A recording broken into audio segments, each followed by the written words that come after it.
कर माझ्यासारखं बहिणीला मारतोय? तुझं लय झालंय नाटक सारखं सारखं. चुकून लागलं कुत्र्याला मारताना.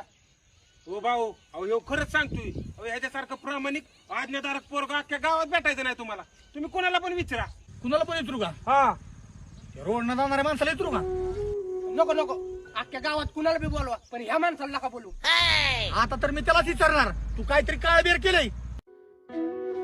ओ इकडे या. आम्हास पाचन करण्यामागचा निपक्षपाती हेतू आम्हाला समजेल काय? हे लेखणीदारी, हे विचार प्रवर्तक, आपण या स्थानावर उपस्थित आहात याची आम्हाला जाणीवच नव्हती. कृपा करून ह्या कलाच्या समुद्रात आपली न्यायरूपी सुदर्शन चक्राची डुबकी मारावी. आयु आता घुसलं का हे अंगात भूत?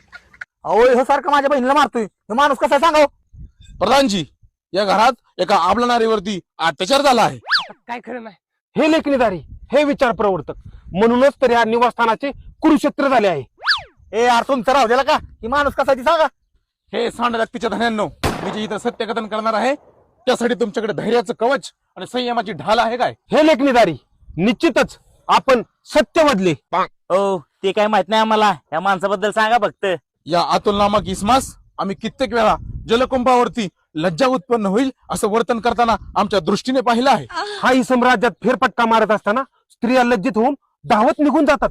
या मनुष्याच्या वासनांध दृष्टीमुळे कोणी मनुष्य आपल्या निवासस्थानात याला प्रवेश देखील देत नाही. त्या मनुष्याच्या भीतीने राज्यात कोंबडी पक्ष धोक्यात आला आहे.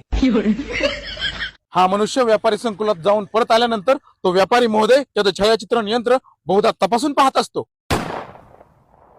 हा मनुष्य प्राणी एका शोषित नारीवरती हात उचलण्याचे दुष्कृत्य करणारच. त्या मनुष्यास 100 कोडे मारणे क्रमप्राप्तच आहे. अयो आता तुला ठेवतच नाही, इकडे तर. हे लेखणीदारी, हे मंदबुद्धी मनुष्य कोण आहेत?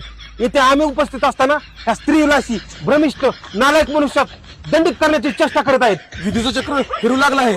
इथून पलायन करणे हेच आपल्या हिताचे राहील. विलंब कशाला?